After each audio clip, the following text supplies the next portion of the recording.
Hello everyone. मैं रवि कुमार। आपका एक बार फिर से स्वागत है हमारे यूट्यूब चैनल RGV ITI में, का पूरा नाम है Rajiv Gandhi vocational industrial institute. हम लोग पिछले क्लास में मानसिक स्वास्थ्य से जुड़े तथ्यों के बारे में पढ़े थे, है ना, कि मानसिक स्वास्थ्य है क्या वास्तव में, मानसिक स्वास्थ्य, बालकों का मानसिक स्वास्थ्य किस प्रकार से होता है, तो किस प्रकार से उनके मानसिक स्वास्थ्य का ख्याल रखा जा सकता है। इन सभी तथ्यों के ऊपर हम लोगों ने विस्तृत रूप से पिछले क्लास में चर्चा किया था। अब क्या है कि किसी भी एजुकेशन में चाइल्ड तो होता ही है इम्पोर्टेंट, चाइल्ड के बाद जो इम्पोर्टेंस ज्यादा रखता है वो क्या है, टीचर, है ना। तो हम लोग साथ साथ क्या है, अब बालकों के साथ साथ क्या है, टीचर्स के बारे में भी हम लोग अब उनके मानसिक स्वास्थ्य के बारे में अब जानेंगे। तो शिक्षकों का जितना आवश्यक है बालकों के मानसिक स्वास्थ्य का ख्याल रखना, उतना ही आवश्यक हो जाता है शिक्षक के भी मानसिक स्वास्थ्य के बारे में जानकारी या उनका भी ख्याल रखना उतना ही आवश्यक होता है। क्योंकि अगर शिक्षक मानसिक रूप से स्वस्थ नहीं होंगे तो बच्चों को भला क्या ही पढ़ा पाएंगे या क्या उनको सही तरीके से ट्रीट कर पाएंगे, ये आप लोगों को भी अच्छे से पता है। और तो हम लोग शिक्षक के मानसिक स्वास्थ्य से जुड़े कुछ बातों को समझते हैं। आजकल क्या है कि आजकल हमारे सोसाइटी में ना एक अलग तरह का रूढ़िगत अवधारणा सभी के मन में उत्पन्न हो गई है कि शिक्षक का कार्य क्या है, आता है बैठता है और चला जाता है, वो सही ढंग से पढ़ाता नहीं बच्चों को, या ऐसा है कि सिर्फ वो बैठने का सैलरी लेता है वगैरह वगैरह। बहुत तरीके की भ्रांतियां हमारे समाज में शिक्षक को लेकर फैली हुई है। लेकिन क्या आप अपने रिस्पॉन्सिबिलिटीज पे ध्यान देते हो? ठीक है, आपके जो भी नजदीकी विद्यालय है उसमें बच्चा, आपके बच्चों को शिक्षक, वो जो टीचर है वो पढ़ा रहा है नहीं पढ़ा रहा है, आप कभी जाके आप उसका संज्ञान लेते हो? आपको पूरा अधिकार है कि आप जाके विद्यालय में देख सकते हैं कि बच्चे, हम हमारे जो बच्चे जा रहे हैं शिक्षक वो सही ढंग से पढ़ा रहे हैं नहीं पढ़ा रहे, उनका आप नियमित रूप से आप औचक रूप से निरीक्षण आप उनका जाकर के कर सकते हैं। पर ऐसा कभी कोई गार्जियन करता नहीं है, बस सीधा उसको रिजल्ट चाहिए, चाहे विद्यालय में पढ़ाई हो अथवा ना हो। आजकल जो प्राइवेट इंस्टीट्यूशन जो भी है तो वो क्या करते हैं, आपका बच्चा का लेवल चाहे जो भी हो, है ना, वो मार्क्स ऐसा दे देगा कि आप गार्जियन पूरा खुश, चाहे बच्चा उस लेवल तक जानता हो या ना जानता हो। अगर आपको, आप लोगों को चाहिए कि अगर किसी भी सब्जेक्ट में अगर 90 मार्क्स आया, सपोज जीके है, जीके एक सब्जेक्ट में मान लो कि बच्चे को टीचर 90 मार्क्स दे, आप ना बैठा के बच्चे से आप पूछिए, उससे जुड़े सिलेबस के बारे में आप बच्चों से पूछिए कि हाँ, क्या सचमुच में मेरा बच्चा 90 मार्क्स के बराबर जानता है या नहीं जानता है। अगर वो 90 मार्क्स दे दे तो इससे आप संतुष्ट नहीं होना चाहिए। आप लोगों को, आपको रेगुलर मॉनिटरिंग अपने बच्चों की भी करनी चाहिए। और आप लोगों को थोड़ा सा टीचर्स का भी ये रखना चाहिए कि नहीं, उनको इस तरीके से ट्रीट ना करें कि उनका मानसिक से कुछ ये हो सके। चलिए, तो अगर शिक्षक अगर सही ढंग के होंगे तभी हमारा राष्ट्र सही ढंग का हो। इसके लिए एक स्टेटमेंट बहुत ही सुप्रसिद्ध है, क्या, शिक्षक ही, शिक्षक क्या है, शिक्षक एक राष्ट्र निर्माता होता है ना। शिक्षक का क्या है, शिक्षक ही राष्ट्र का निर्माण करता है।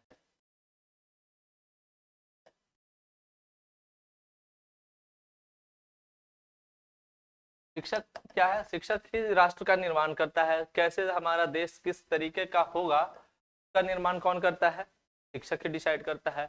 बच्चे आज आगे जाके जो भी साइंटिस्ट हो जाए, इंजीनियर हो जाए, डॉक्टर हो जाए, जो भी हो जाए, उनको मोटिवेट करने का काम बचपन से ही, छोटे उम्र से ही कौन करते हैं, टीचर्स करते हैं, गार्जियंस करते हैं। टीचर्स का बहुत बड़ा रोल होता है तो दिशा सही गाइडेंस देने में। ठीक है, तो एक अच्छे शिक्षक के क्या क्या गुण हो सकते हैं उसके बारे में हम लोग थोड़ा सा अभी देखेंगे। तो सफल अध्यापक के गुण क्या क्या है? तो सबसे पहला क्या है कि शिक्षक में राष्ट्र प्रेम की भावना होनी चाहिए, है ना, राष्ट्रीय सेवा की भावना उनमें होनी चाहिए टीचर्स में।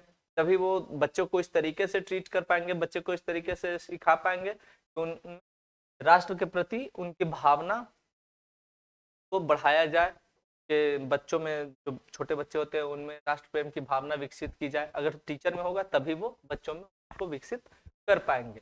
नेक्स्ट है राष्ट्रीय, सॉरी, शिक्षण से अहम को दूर रखना। जब कोई भी टीचर जब पढ़ा रहा है किसी भी क्लास में, क्लास के बच्चे को, चाहे वो नर्सरी हो क्लास 1 2 3 कोई भी क्लास हो, उसमें क्या है कि वो अपने अहम अहम, ये शब्द थोड़ा नया है ना, साइकोलॉजी में इसी वर्ड का यूज होता है। जनरली हम लोग बोलचाल की भाषा में अहम शब्द का यूज ना करके क्या बोलते हैं उसको, ईगो। नहीं बोलते हैं कि बहुत उसके पास ना बहुत ईगो है। तो ये ईगो क्या है, ये अच्छा शब्द नहीं है ना, ये शिक्षण में इस चीज का यूज नहीं होना चाहिए। वही कहा गया कि शिक्षण से ईगो को दूर रखना है। आप बच्चे के साथ अपना ईगो नहीं ला सकते, उसको पढ़ाने के दौरान आप ईगो को साइड ही रखिए। नेक्स्ट है स्वयं को विद्यार्थी समझना। शिक्षक को कभी भी अपने आप को किसी सब्जेक्ट का टीचर नहीं समझना चाहिए या प्रोफेसर नहीं समझना चाहिए। जो बहुत ही बड़े बड़े विद्वान लोग हैं वो हमेशा से ही क्या बोलते हैं कि मैं इस, जैसे कॉलेज में जाइए तो प्रोफेसर है वो भी बोलता है कि सपोज वो फिजिक्स का प्रोफेसर है, तब भी वो बोलता है कि मैं फिजिक्स का विद्यार्थी हूँ। वो कभी नहीं बोलता कि मैं प्रोफेसर हूँ या मैं टीचर हूँ। कि कोई भी जो सब्जेक्ट है उसका क्षेत्र बहुत ही असीमित, बहुत ही बड़ा क्षेत्र होता है, और कोई ये नहीं कह सकता कि हाँ मैं फिजिक्स पढ़ रहा हूँ तो फिजिक्स के क्षेत्र में मुझे पूरी पूरी जानकारी है कि मैं इसका टीचर हो गया, मैं प्रोफेसर हो गया। तो ये अवधारणा शिक्षक के मन में कभी भी नहीं होनी चाहिए कि वो क्या है, उसका टीचर है या उसका प्रोफेसर है। हमेशा उसके मन में क्या होनी चाहिए भावना, कि मैं इस सब्जेक्ट का विद्यार्थी हूँ। तभी वो अपने विद्यार्थियों के साथ, अपने स्टूडेंट्स के साथ सही रूप से इंटरेक्ट कर पाएगा और उनसे प्रेम पूर्वक बर्ताव स्थापित कर पाएगा। नेक्स्ट जो पॉइंट है, सिद्धांतों के अनुसार क्रिया करना। क्या टीचर्स को स्टूडेंट अपना आइडियोलॉजी मानता है। जो भी अच्छे शिक्षक होते हैं उसको स्टूडेंट उसकी कॉपी करता है, उसकी नकल करता है और उनसे बहुत कुछ सीखने का प्रयास करता है। इसमें क्या होता है कि टीचर्स को चाहिए कि वो अपने ना अपना एक मोरल डेवलप करे, अपना एक सिद्धांत पे चले, अपना एक थ्योरी पे चले। और क्योंकि बहुत से बच्चे ऐसे हैं जो उनके सिद्धांतों को फॉलो करेंगे, ये नहीं कि जैसे तैसे उनका व्यवहार हो किसी के साथ, ऐसा नहीं होना चाहिए। टीचर्स को बहुत ही सही ढंग से हर चीज करना चाहिए समाज में, ताकि बच्चे उनको देख के सीख सकें। और जो लास्ट पॉइंट है वो क्या है, विद्यालय और समाज में संबंध स्थापित करना। विद्यालय और समाज है ना, स्कूल और सोसाइटी के बीच का जो गैप होता है उसको भरने का काम कौन करता है, दोनों को, सोसाइटी को विद्यालय से, स्कूल से अटैच करने का काम कौन करता है, टीचर करता है। इस स्कूल के अंदर, किसी भी स्कूल के अंदर कौन सी एक्टिविटी चल रही है, क्या हो रहा है, अच्छा पढ़ाई होता है नहीं होता है, इन सब का परिचय कहाँ से हम लोगों को मिलता है, ये सोसाइटी वाले लोगों को कहाँ से मिलेगा, कैसे पता चलेगा कि स्कूल के अंदर क्या हो रहा है। तो वो उसका काम कौन करता है, उसका काम ऐसा टीचर्स करते हैं, शिक्षक ही करते हैं। उम्मीद करते हैं कि आप लोगों को ये सब कैरेक्टरिस्टिक्स समझ में आया होगा। और भी बहुत से गुण हैं, आप लोग इसमें ऐड कर सकते हो। ठीक है, जो जो मेन मेन पॉइंट है सिर्फ वही हम लोग डिस्कस कर रहे हैं। फिर है शिक्षकों में असंतोष पैदा करने वाले तत्व। भाई ऐसा है कि शिक्षक का क्या है ना, आजकल बहुत ही ये है, उनकी मानसिक अस्वस्थता का जो भी मूल कारण है उसके बारे में थोड़ा सा हम लोग डिस्कस कर लेते हैं। क्योंकि भाई उनका मानसिक स्वस्थ रहना बहुत जरूरी है। अगर वो मानसिक रूप से स्वस्थ नहीं है तो बच्चे की देखभाल सही ढंग से नहीं कर पाएंगे, बच्चों को सही गाइडेंस नहीं दे पाएंगे, है ना। तो उनके बारे में भी हम लोगों को थोड़ा जानना है। और हम लोग तो भाई शिक्षक होने वाले हैं, कोर्स के बाद आप लोग भी वो मदर टीचर या वगैरह वगैरह जो भी है ना, एनटीटी के कोर्स के बाद आप लोग भी टीचर हो जाओगे। तो ये सब चीज़ों को जानना आप लोगों के लिए बहुत ही इंपॉर्टेंट हो जाता है। जैसे देखिए, सबसे पहला क्या है, घर का वातावरण। घर का वातावरण बहुत ही ज़्यादा इफेक्टिव होता है किसी भी एक नॉर्मल इंसान के लिए भी या टीचर्स के लिए भी। अगर घर का माहौल तनावपूर्ण है ना, किसी का झगड़ा हो जाए आपस में, जैसे ऐसा है बहुत सा कंबाइंड फैमिली होता है, चाचा चाची भाई बहन, बहुत से ऐसे लोग हैं जो फैमिली के अंदर ज्वाइंट रूप से रहते हैं। अब किसी का किसी के साथ झगड़ा हो गया, थोड़ा मनमुटाव हो गया या बतझक हो गया, तो इस स्थिति में क्या है, घर का वातावरण को बहुत ज्यादा इफेक्ट करता है और वो टेंस रहने लगते हैं। नेक्स्ट है अपर्याप्त एवं अनियमित वेतन। सरकार के द्वारा देखा गया है कि क्या वो टीचर्स को पर्याप्त सफिशियंट मात्रा में वो सैलरी नहीं दे पाते, जिसके कारण वो अपने फैमिली को सही ढंग से, फैमिली का वो भरण पोषण नहीं कर पाते, है ना। अपने बच्चों को सही ढंग से वो कुछ भी नहीं करवा पा रहे हैं, पढ़ा नहीं पा रहे या फैमिली को सही ढंग से नहीं चला पा रहे हैं। तो इन सभी कारणों से उनमें असंतोष की भावना पैदा उत्पन्न हो जाती है, पैदा हो जाती है। और उनका वेतन भी क्या है ना कि अनियमित रूप से मिलता है, 4 महीने 6 महीने 8 महीने के बाद मिलता तो है, लेकिन वही है कि काफी लंबे ड्यूरेशन के बाद उतना दिन उनके लिए घर चला पाना काफी मुश्किल हो जाता है, तो थोड़ा इन सब चीजों के कारण उनमें संतोष की भावना उत्पन्न हो जाती है। नेक्स्ट क्या है, अध्यापकों में संघर्ष। जैसे गए किसी विद्यालय में जहाँ पढ़ाने, जहाँ भी गए, 4 5 6 8 10 जो भी टीचर्स हैं, उनमें आपस में थोड़ा मतभेद हो जाता है, किसी बात को लेके में मनभेद होता है, मतभेद होता है। इन सब कारणों से क्या है, विद्यालय का माहौल काफी ज्यादा खराब हो जाता है। तो थोड़ा सा आपस में संघर्ष की स्थिति हो जाती है कि वो ऐसे करेगा तो हम ऐसा करेंगे। अगर किसी टीचर्स को अचानक से ऐसा होता है कि इमरजेंसी आ गया, वो आधा घंटा पहले 1 घंटा पहले स्कूल छोड़ के चला गया, कुछ इमरजेंसी है, अब उससे जो कॉम्पिटिट करने वाले जो टीचर्स हैं, उन जो भी उनके प्रति मन में दुर्भावनाएं रखते हैं, वो क्या बोलेंगे कि वो 1 घंटे पहले गए तो हम भी चले जाएंगे। ऐसा इस तरीके का जो है कार उत्पन्न हो जाता है। तो इन सब से थोड़ा दूर रहना चाहिए। अत्यधिक कार्यभार, हाँ, टीचर्स में आजकल क्या है ना कि गवर्नमेंट के द्वारा बहुत ज्यादा एक्स्ट्रा वर्क के लिए लोड दिया जाने लगा है। जैसे ऐसा नहीं है कि टीचर्स सिर्फ पढ़ाई के कार्य में ही लगते हैं, उनको चुनावी कार्यों में भी लगा दिया जाता है, या फिर ये जनगणना के कार्यों में लगा दिया जाता है। अभी अभी मद्य निषेध, बिहार सरकार का एक योजना जो चल रहा था मद्य निषेध वाला, उसमें उनको लगा दिया गया। तो ये सब इधर उधर के कामों में उनको काफी ज्यादा इन्वॉल्व कर दिया जाता है, जिससे का कार्यभार बढ़ जाता है और उन पे मेंटली बहुत ज्यादा प्रेशर आने लगता है। उसके बाद है नौकरी में असुरक्षा की भावना। देखिए ये जो है खास तौर पे ये ऐसे टीचर्स के लिए है जो प्राइवेट इंस्टीट्यूशंस में पढ़ाते हैं। उनमें क्या है कि उनको पता नहीं होता है वो किसी प्राइवेट स्कूल में पढ़ा रहे हैं या इंस्टीट्यूशंस में पढ़ा रहे हैं, उनको कब रखा जाए कब निकाल दे स्कूल वाला उनको पता नहीं होता है। तो इसको लेकर थोड़ा सा उनके मन में असुरक्षा की भावना रहती है। उसके बाद क्या है, या फिर ऐसा होता है कई जगह की कोड एग्रीमेंट करवा लिया जाता है 11 महीने का या साल भर का, है ना। तो उसके बाद उनमें ये बात का डर हमेशा ही रहता है कि क्या इस टेन्योर के समाप्त होने के बाद पता नहीं वो कहाँ जाएंगे, क्या करेंगे, उसके बाद ये इंस्टीट्यूट को रखेगा, ये स्कूल उनको रखेगा नहीं रखेगा। तो थोड़ा सा वो सशंकित रहते हैं इन सभी बातों से। फिर है शिक्षण सामग्री का अभाव। टीचर पढ़ाना चाहता है, इसको क्या बोलते हैं, teaching learning material, TLM, short में TLM, और इसका जो विस्तारित रूप है वो है teaching learning material, teaching learning material. देखिए शिक्षण कार्यों के दौरान बहुत से ऐसे हम लोगों को शिक्षण सामग्री की आवश्यकता पड़ती है। जैसे शिक्षण सामग्री क्या क्या है, इस बात को सबसे पहले आप लोग समझिए। ब्लैक बोर्ड का होना, चॉक है, डस्टर है, इंडिकेटिंग रूलर्स जो होते हैं, स्टिक होते हैं वो इंडिकेट करने के लिए, है ना। ये सभी क्या है, ये सभी की है शिक्षण सामग्री। और भी बहुत से ऐसे चीज होते हैं, जैसे सपोज अगर फिजिक्स का क्लास 9 10 में चला रहे हैं और फिजिक्स के लिए अब किसी भी तरीके की एक्टिविटी करवानी है, या केमिस्ट्री का क्लास चल रहा है एक्टिविटी करवाना है, लैब ले जाना है, तो वो सब भी टीचिंग लर्निंग TLM में आते हैं। आजकल विद्यालय में क्या है ना कि विद्यालय तो हर कोई ओपन कर लेता है, लेकिन ये सब सामग्री का अभाव उनमें देखने के लिए मिलता है। जैसे मैथ का टीचर है, अब छोटे बच्चे हैं, अब उनको सबसे फर्स्ट बार शेप से अवगत करा रहे हैं, है ना। शेप्स होता क्या है, किस तरीके ज्योमेट्रिकल शेप्स के बारे में हम लोग उनको किसी भी से परिचय करवा रहे हैं। अब उनको स्फेयर बताना है, सर्कल तो बता दिए क्या है बाबू, सर्कल, सर्कल ऐसा होता है, ठीक है। अब बोले कि सर्कल गोल होता है, स्फेयर बोलते स्फेयर भी गोल होता है। अब वो बच्चा वहां पे कंफ्यूज कर जाएगा। वही अगर उस तरीके का अगर TLM अगर स्कूल में मौजूद होगा, हाँ भाई ये गेंद है या फुटबॉल है, लाके दिखाए कि बच्चा ये देखो ये है स्फेयर, ठीक है, और एक रिंग रहे, रिंग को लाके दिखाया जाए कि ये सर्कल, तो बच्चे का क्या है ना वो कॉन्सेप्ट वहां पे क्लियर हो जाता है कि भाई वास्तव में स्फेयर क्या है, सर्कल क्या है। एक जैसी वस्तुओं से वो एक जैसे आकृतियों से वो क्या है ना कि कंफ्यूज होता रहता है। तो TLM का बहुत ही ज्यादा यूज होता है, TLM का बहुत ही ज्यादा यूज है बच्चों को सही ढंग से सिखाने में।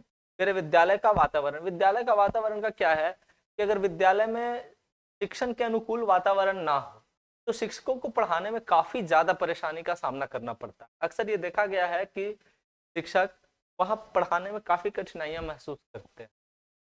अभी पिछले हम ही एक स्कूल में पढ़ा रहे थे, वहां का एडमिनिस्ट्रेशन इतना लूज था कि बच्चे क्लास में ही, क्लास के दौरान ही उदंडता अपनी प्रदर्शित करते रहते थे। तो वहां थोड़ा पढ़ाने में कठिनाई हो रही थी। ज़्यादा नहीं, 1-2 बच्चा ही ऐसा रहेगा जो आपके पूरे क्लास का माहौल बिगाड़ के रहेगा। थोड़ा उसमें एडमिनिस्ट्रेशन का इन्वॉल्व होना बहुत ज़्यादा आवश्यक हो जाता है। तो विद्यालय का वातावरण बहुत ज़्यादा प्रभावित करता है उन चीज़ों को। फिर बाद में समझने के मनोभाव को हम समझे, उनका क्या मनोवैज्ञानिक स्तर है, उसके बाद हम उस बच्चे को उसी तरीके से ट्रीट करना स्टार्ट किए, फिर वो कंट्रोल में आया। नेक्स्ट है आदर का अभाव। आजकल क्या है, बच्चे आजकल टीचर्स का बिल्कुल भी रेस्पेक्ट नहीं, पता नहीं किस तरीके से सोचते हैं, क्या करते हैं, लेकिन टीचर्स का रेस्पेक्ट आजकल के बच्चे बिल्कुल भी नहीं कर रहे हैं। और ना ही आजकल ये देखने के लिए मिला है कि बच्चे तो ना करते हैं, नहीं करते, लेकिन उन साथ साथ उनके गार्जियंस भी टीचर्स का रेस्पेक्ट बिल्कुल भी नहीं करते हैं। इससे होता क्या है कि टीचर में असंतोष का बहुत ही असंतोष का उनमें भाव पैदा हो जाता है। एक बहुत ही स्टूडेंट और टीचर के बीच बहुत बड़ी खाई बन जाती है ना। अब जो टीचर का रिस्पेक्ट नहीं करेगा बच्चा, उसके साथ टीचर अटैच कैसे करेगा? और जब तक टीचर और बच्चे में यानी ये अटैच नहीं रहेगा दोनों एक दूसरे से, तब तक सही रूप से उनको ये गाइडेंस करना, इंस्ट्रक्शन देना वो नहीं हो पाता है। उसके बाद क्या है, शिक्षकों का तबादला। जैसे अक्सर देखा गया है कि गवर्नमेंट स्कूल्स में कि टीचर्स कहीं एक जगह स्थायी रूप से रह नहीं पाते, एक जगह से दूसरी जगह का तबादला कर दिया जाता है, ट्रांसफर कर दिया जाता है। इसको इंग्लिश में तबादले को इंग्लिश में ट्रांसफर बोलते हैं। ट्रांसफर, उनका ट्रांसफर हो जाता है एक जगह से, एक सिटी से दूसरे।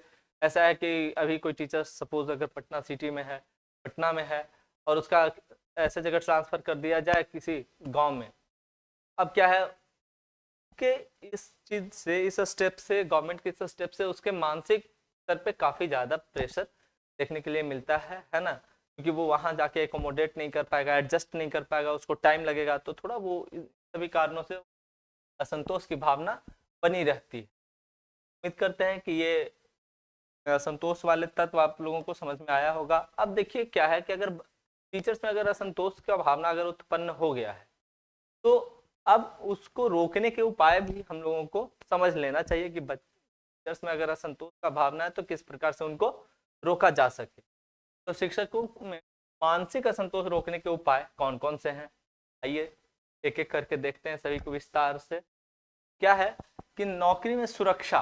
सबसे पहले क्या है कि टीचर्स को ये बात क्लियर होना चाहिए कि उनकी नौकरी जो है वो कितने दिनों की है, कैसे है, सुरक्षित है या नहीं है ना। नौकरी में सुरक्षा उनको उनकी होनी चाहिए। दूसरा है विद्यालय में अनुकूल वातावरण। विद्यालय में अनुकूल वातावरण का होना बहुत ही आवश्यक हो जाता है, क्योंकि अगर टीचिंग अकॉर्डिंग अगर वहाँ का एनवायरनमेंट होगा तो टीचर्स सही ढंग से पढ़ा पाएंगे। कार्यभार में कमी, उनको उतना ही कार्य दिया जाए जितना वो सही और सहज ढंग से कर सकें, तभी वो बच्चों के साथ सही ढंग से पेश आ पाएंगे और अपने कार्य को सही ढंग से बच्चों के सामने कर पाएंगे। नेक्स्ट है पर्याप्त एवं नियमित वेतन। सफिशियंट पेमेंट मिले उनको और रेगुलर पेमेंट, है ना। ऐसा नहीं है कि 6 महीने, 8 महीने, 10 महीने, साल के बाद मिले, तो रेगुलर बेसिस पे पेमेंट मिलना चाहिए ताकि वो अपना और अपनी फैमिली का सही ढंग से केयर कर पाए। फिर अध्यापकों में उचित प्रशिक्षण, सॉरी ये पॉइंट मिस हो गया। 5th पॉइंट है शिक्षण सामग्री की पर्याप्तता, टीएलएम, है ना। इसको क्या बोले कि आप लोग तो टीएलएम के नाम से यानी शॉर्टकट टीचिंग लर्निंग मटेरियल्स के नाम से जानिए। ये शिक्षण सामग्री की पर्याप्तता विद्यालय में होनी चाहिए, ताकि शिक्षक को अगर कोई भी चीज अगर बच्चों को सिखानी हो, बतानी हो, तो उसमें क्या है ना कि टीचर्स इजीली उनको समझा सके टीएलएम के थ्रू। अध्यापकों को उचित प्रशिक्षण, अगर कोई भी नए कार्यों में अगर शिक्षक को लगाया जाता है तो, या फिर नए तरीके के चीज अगर ऐड किए जाते हैं क्यूरिकुलम में, पाठ्यक्रम में, तो उनको उस तरीके का तो उस विषय से संबंधित उचित प्रशिक्षण दिया जाए, है ना, ताकि टीचर सही से फिर बच्चों को बता सके। शिक्षकों का उचित सम्मान, ये बहुत ज्यादा जरूरी है कि हर स्टूडेंट टीचर्स का सही ढंग से रिस्पेक्ट करे, साथ साथ उनके गार्जियन, उनके पेरेंट्स में उनका रिस्पेक्ट करे, ताकि ये टीचर जो है बच्चों के साथ सही ढंग से जुड़ सके और उनको सही मार्ग प्रशस्त कर सके। उम्मीद करते हैं कि आपको सारे पॉइंट्स सही ढंग से समझ में आए होंगे। अगर आपको ये मेरा वीडियो अच्छा लगा हो तो लाइक, शेयर और सब्सक्राइब करना ना भूलें। Thank you.